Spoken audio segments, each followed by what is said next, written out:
Hi students, welcome to my channel City Commerce Concept. So students, today we start a new topic of consumer protection, that is redressal agencies under the Consumer Protection Act.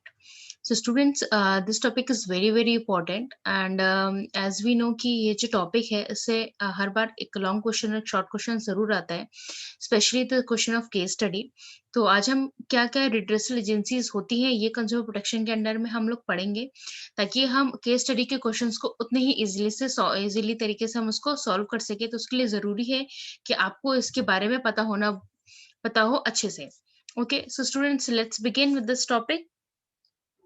Okay students, जो हमारी रिड्रेसल्स agencies होती हैं, ठीक है, redressal agency का मतलब क्या होता है? रेड्रेसल एजेंसीज का मतलब ये होता है कि जैसे आपकी अगर एज अ कंज्यूमर अगर आपको if you have any problem regarding your product, तो आप जो है कंप्लेन कर सकते हैं। तो आप कंप्लेन कहाँ कर सकते हैं? उसके लिए होता है district forum, state commission and national commission. ठीक है, डिस्ट्रिक्ट फोरम मीन्स जहाँ आप रहते हैं, जो पर्टिकुलर डिस्ट्रिक्ट अगर कोई, ठीक है, अभी इसका एक्सप्लेनेशन हम इसका भी आगे पढ़ेंगे।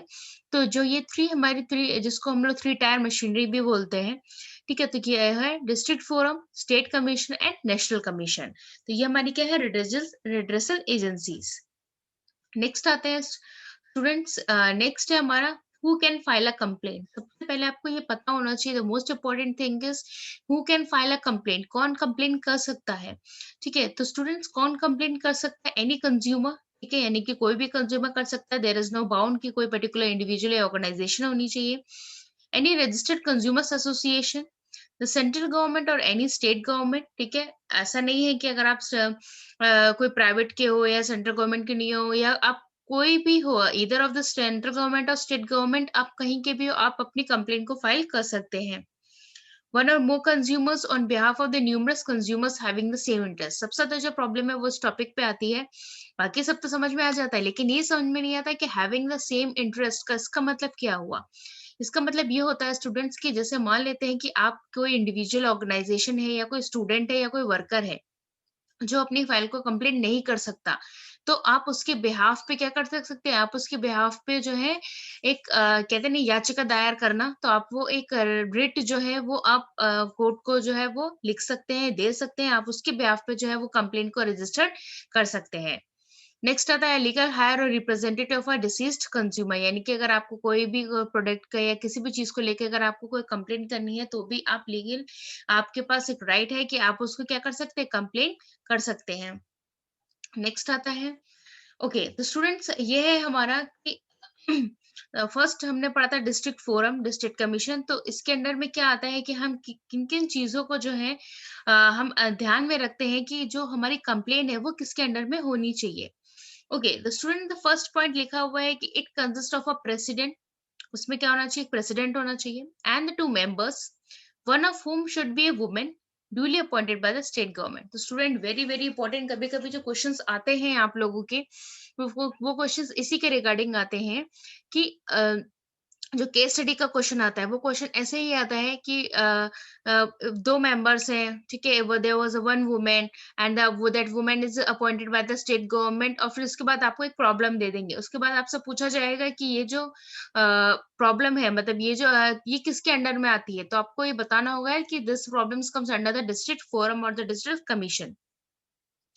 It can receive consumer complaints of not more than 20 lakh, यानी कि अगर आपकी कंप्लेन जो है वो 20 लाख से क्या हो, ज्यादा नहीं होनी चाहिए, यानी कि 20 लाख तक होनी चाहिए, तभी क्या है, आप अपनी कंप्लेन को डिस्ट्रिक्ट फोरम में कंप्लेन रजिस्टर करा सकते हैं। ठीक है, नेक्स्ट आता है, on receiving the complain the district forum shall refer the complaint to the opposite party concerned and send the sample of goods for testing in a laboratory। आप किसी भी के लिए भी अगर कंप्लेंट करते हैं तो वो आपकी कंप्लेंट लिखेंगे तो सही, लेकिन उस पर एक्शन कब तब तक नहीं लेंगे जब तक वो आपकी उस पर्टिकुलर चीज को क्या करनी, चेक नहीं कर लेंगे। तब तक क्या करेंगे वो, आपकी कंप्लेन वो उस चीज पे वर्क नहीं कर सकते। वो जो जिसके लिए आप कंप्लेंट लिखवा रहे हैं उस ऑपोजिट पार्टी को भी क्या करेंगे, वो एक लेटर भेजेंगे कि आप अपना सैंपल ऑफ गुड्स को दिखाइए, वो लेबोरेटरी में टेस्ट होगा कि ऐसे ऐसे जो कंप्लेन आई है आपके प्रोडक्ट के लिए या आपकी किसी भी चीज के लिए वो सही है या नहीं। नेक्स्ट आता है the district forum after being satisfied that goods are defective और there is some unfair trade practices can issue an order to opposite party directing him to either replace और रिटर्न द प्राइस और pay compensation.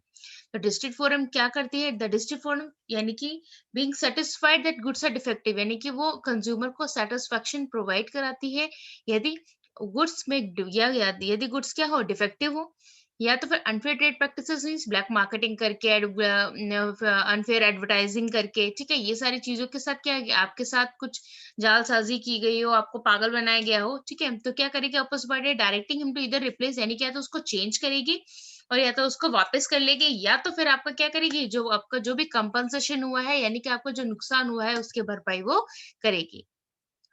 In case the aggrieved party is not satisfied with the order of district forum यानी कि आप मेरे लिए अगर complain लिखते हो और मैं उस चीज से क्या करूं, सेटिस्फाई नहीं होती हूँ कि नहीं जिसने भी मेरे लिए कंप्लेन दी है वो क्या है, वो गलत है, मेरे पास ऐसा कोई प्रोडक्ट है ही नहीं, मैंने किसी को ऐसा बेचा है, तो क्या करेगी, he can appeal before state forum with in 30 days of passing an order यानी कि अगली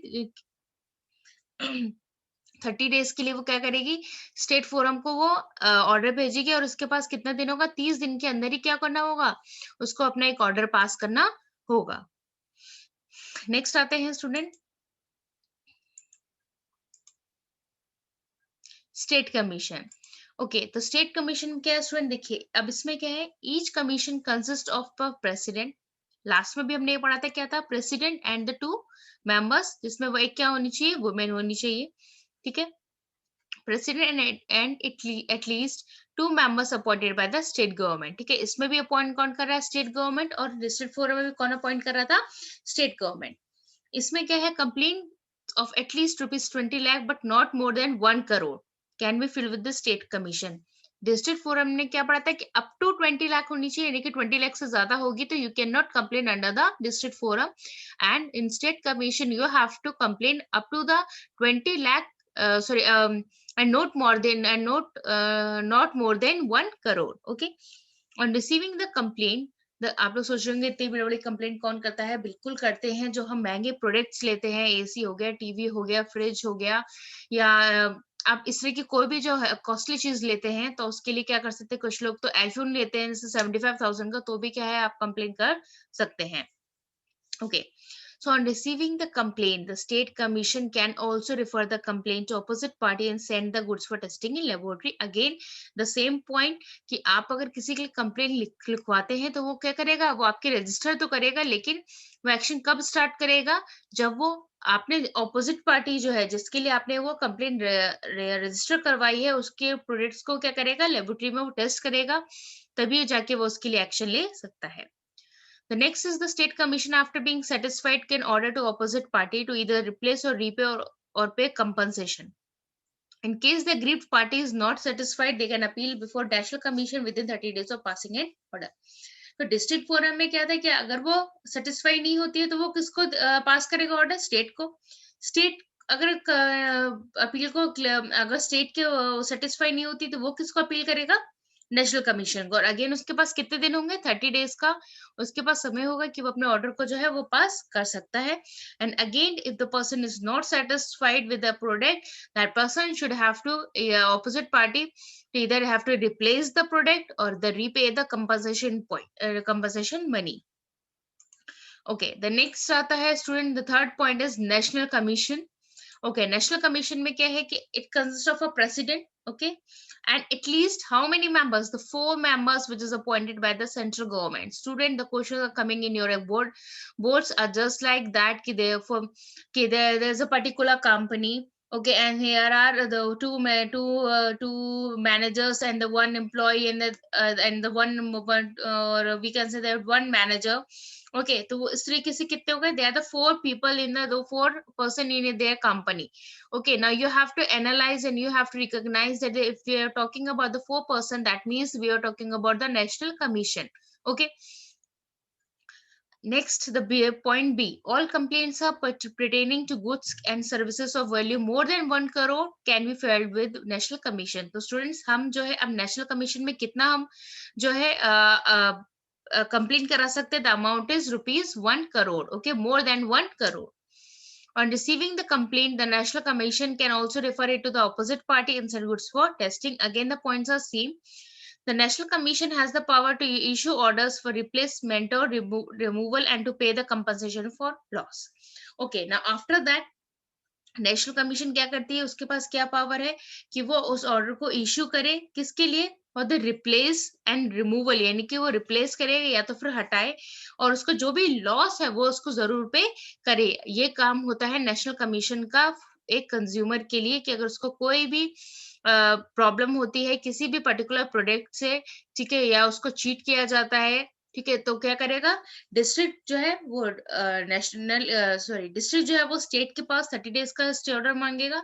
अगर स्टेट में आता है तो वो नेशनल के पास मांगेगा। Finally national take the decision कि या तो उसको क्या करना चाहिए, रिप्लेस करना करेगा, या तो फिर वो क्या करेगा, उसको जितना भी लॉस हुआ है वो उसको कंपनसेट फुल अमाउंट के साथ करेगा। तो स्टूडेंट्स, क्वेश्चन जो है, एक तो आपको मैंने मेंबर्स से रिलेटेड बताया कि मेंबर्स आपको गिवन होंगे। नेक्स्ट जो है आपका जो क्वेश्चन है वो आप इस तरीके से आता है कि आपको जो एक अमाउंट दिया होगा कि मिस्टर रमेश को इतना, उसने ही purchase particular product of this company and उसको इतना इतना लॉस, उसको 75,000 का या 75 लाख का उसको लॉस हुआ।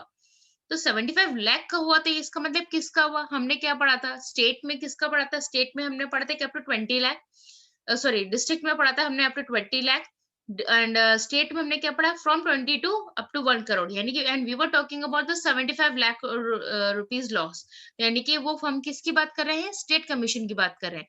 तो ये दो कुछ ऐसे पॉइंट्स है जो आपको कंज्यूमर प्रोटेक्शन के चैप्टर रिड्रेसल एजेंसीज के लिए आपको ध्यान रखना पड़ेगा। तो स्टूडेंट्स, ये था हमारा आज का सेशन, आई होप आपको पसंद आया होगा। तो स्टूडेंट्स, आज इसी के साथ जो है कंज्यूमर प्रोटेक्शन चैप्टर भी कंप्लीट होता है। And still if you have any doubt student, आप मुझे कमेंट सेशन में कमेंट कर सकते हैं।